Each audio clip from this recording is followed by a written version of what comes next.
Hello friends, welcome back to the channel of creepy stories. मेरे पास वो नहीं था जिसे दूसरे लोग खुशहाल बचपन कहते थे। मुझे लगता है कि ज़्यादातर लोग मानते होंगे कि मेरा जीवन बिल्कुल भयानक था और मुझे भी इस बात से सहमत होना ही पड़ेगा। मेरे पास कुछ मुद्दे थे जिनके बारे में मैं स्कूल या मेरे कॉलेज में या परिवार में किसी से बात नहीं करती थी। ऐसी चीज़ें जिन्हें मैंने लंबे समय तक छिपाए रखा ताकि कभी उनसे निपटना ना पड़े, और ऐसा इसीलिए क्योंकि बचपन में मुझे पीटा जाता था। जब भी मेरी माँ घर से बाहर जाती, मेरे सौतेले पिता को हर मौका मिलता वो मुझे बुरी तरह से पीटते थे। मेरी असली परेशानी यही थी कि काश मेरी माँ घर से बाहर न जाए, वो हमेशा घर पर ही हो।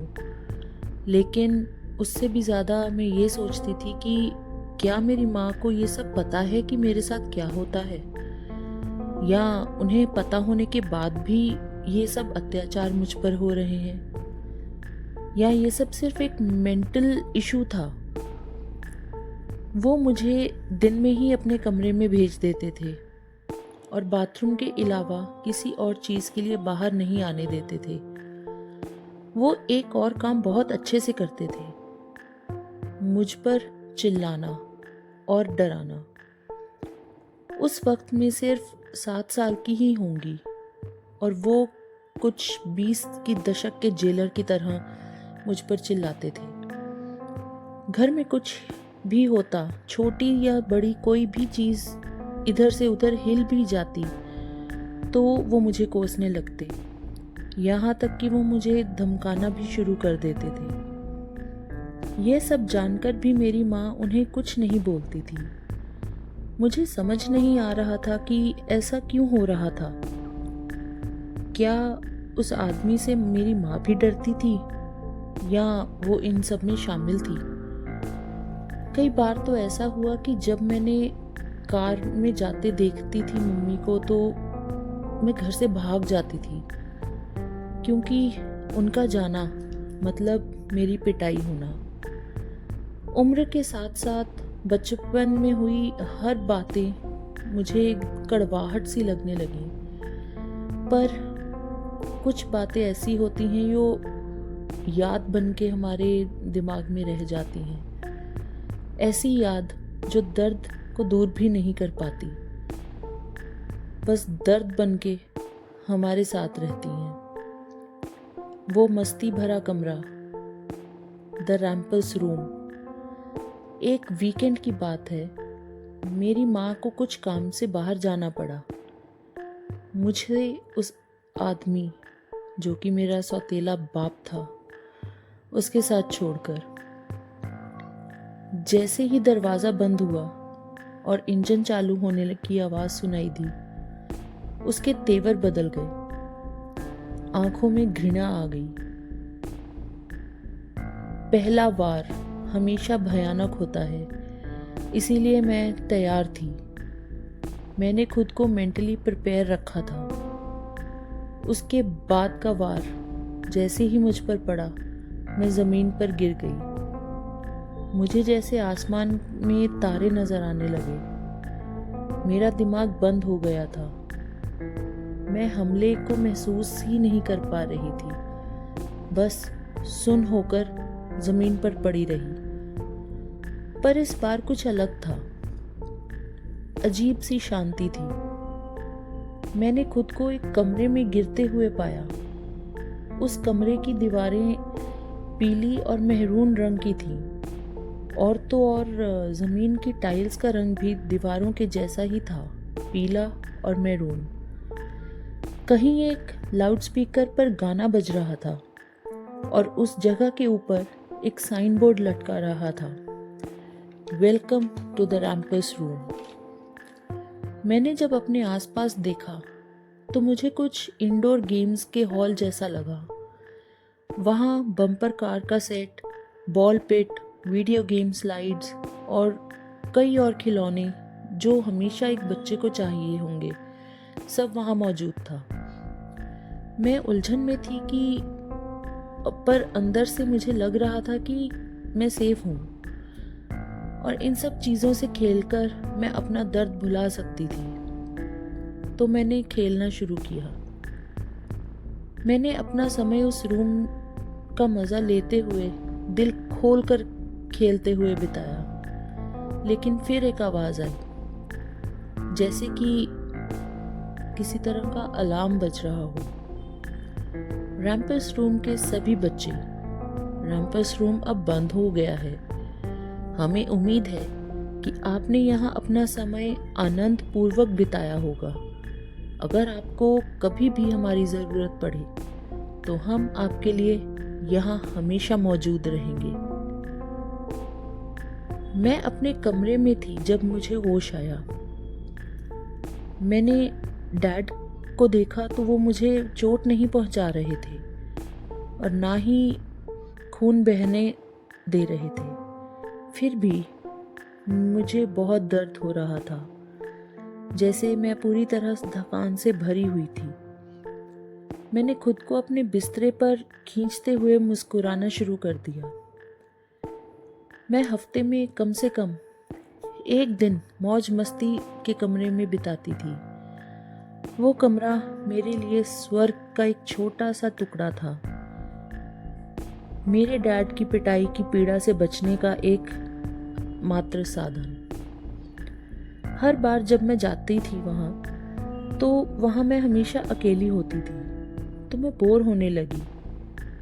अजीब बात थी कि जैसे कि कमरा खुद ही मेरी बेचैनी को समझता हो, तो चीजें बदलने लगी। पहले तो वो छोटी छोटी सी अलग अलग खेल और संगीत और बाकी खेलों में थोड़ी बहुत बदलाव दिखाई देते थे। फिर एक दिन डैड कुछ समय के लिए गायब हो गए। जब मैंने अपनी माँ से इसके बारे में पूछा तो उन्होंने मुझे बताया कि उन्होंने कुछ बहुत बुरा किया था, जिसके लिए उन्हें जेल हो गई है। बस इतना ही था। मुझे लगा कि वो मेरी जिंदगी से चले गए, लेकिन मेरी माँ उन्हें महीने में एक बार मिलने जाती थी और वो मेरे लिए एक कार्ड भेजते थे। सच में वो एक अच्छे आर्टिस्ट थे।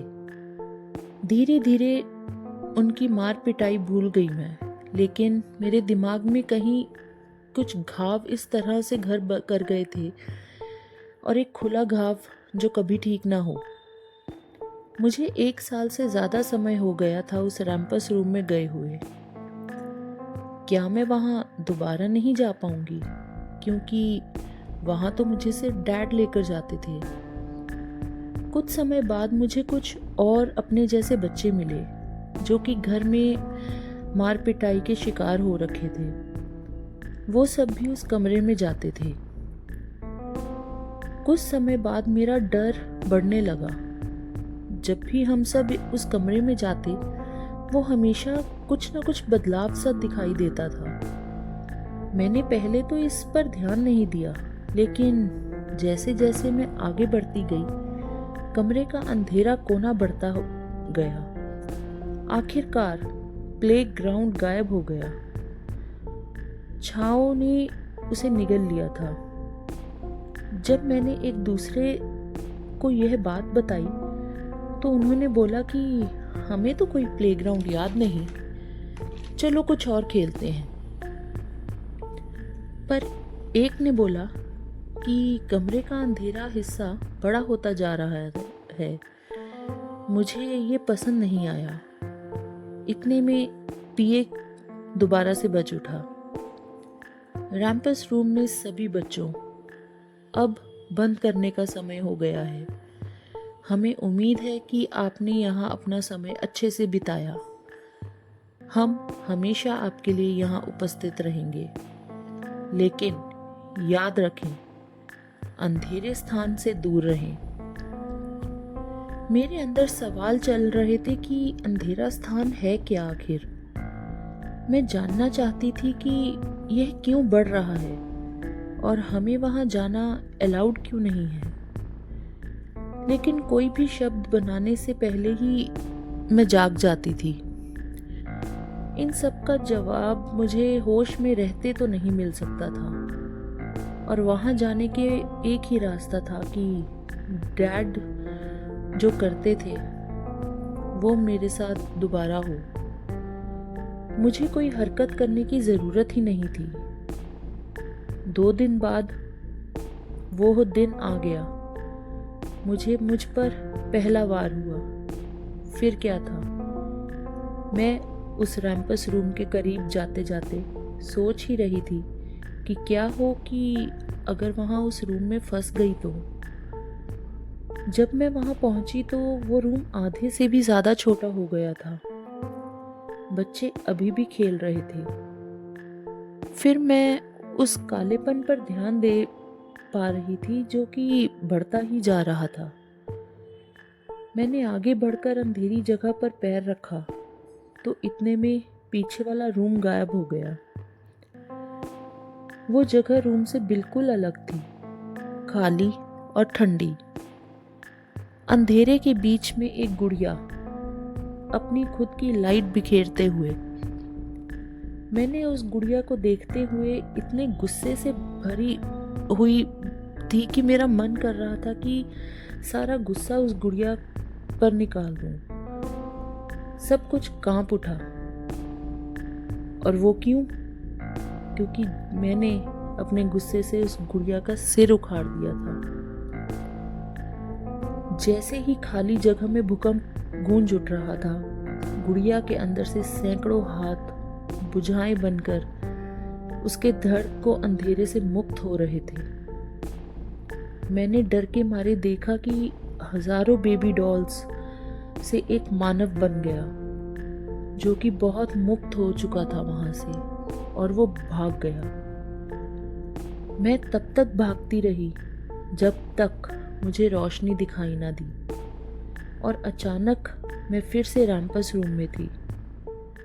हर कोई अभी भी खेल रहा था। उन्हें आने वाली चीज से कोई फर्क ही नहीं पड़ रहा था। वे बिल्कुल बेखबर थे उससे।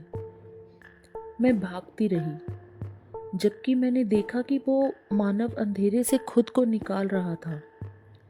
उसने अपनी छाती में से बेबी डॉल्स हटाई और बिना किसी आवाज के सब बच्चों को अंदर धकेलता गया। वो पूरे रूम में घूम रहा था, सब बच्चों को पकड़ रहा था। मैं तब तक भागी जब तक कि मेरी जान में जान थी और अपनी जान बचाने के लिए कोई जगह ना बची हो। मैं इसे चक्कर में दीवार से भी टकरा गई। उसे अपने सामने देखकर मेरा दिल मौत की धुन पर धड़क रहा था और मैं अपनी सांस पाने के लिए संघर्ष कर रही थी। वो आगे की ओर बढ़ा। उसके धड़ के बीच में से मुंह चुपचाप दहाड़ रहा था। मेरे भागने की कोई भी जगह नहीं बची थी। मेरे चारों ओर प्लास्टिक की 1000 उंगलियां लिपट रही थीं। मुझे ऐसा लग रहा था जैसे कि मेरी हड्डियां टूट जाएंगी आज।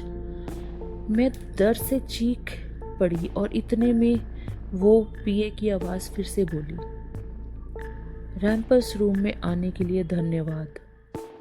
हमें जगाने के लिए धन्यवाद। हम जल्द ही आपसे फिर मिलेंगे। मैं अचानक जागी, लेकिन मैं घर पर नहीं थी। मैं हॉस्पिटल के बेड पर थी। मेरे हाथ में प्लास्टर लगा हुआ था और मेरी माँ बिस्तर के साइड पर बैठी हुई थी। और जब उन्होंने मुझे घबराया देखा तो उन्होंने मुझे शांत करने की कोशिश की। अरे अरे, सब ठीक है, अब तुम बिल्कुल ठीक हो, कोई तुम्हें चोट नहीं पहुंचाएगा। मुझे बहुत दुख है कि मैंने यह सब होने दिया। देखने के बाद भी मैंने अनदेखा किया। मुझे माफ कर दो बेटा। कहानी यह हुई कि डैड को अपनी गलती महसूस हुई और उनसे सबसे बड़ी गलती यह हुई कि उन्होंने मेरा चेहरा सुजा दिया, मुझे चोट लगा दी। मेरा हाथ उखड़ गया था। डैड ने लगभग मुझे मार ही डाला था। मुझे नहीं पता था कि सच क्या है, लेकिन उस रात को लगभग 20 साल हो चुके थे। अब मुझे एक परिवार मिल चुका था। मेरे अंदर जो गुस्सा और भ्रम था, वो तो कभी दूर ही नहीं हो पाया। लेकिन आज भी मैं आंखें बंद करने से डरती हूँ। वो जीव अभी भी मेरे बुरे सपनों में छिपा हुआ है। तो आज की इस कहानी को आप कमेंट्स देकर ज़रूर बताइएगा कि आपको कैसी लगी। लाइक और शेयर करके ज़रूर बताइएगा और सब्सक्राइब करना मत भूलिएगा। मिलते हैं अगली कहानी में।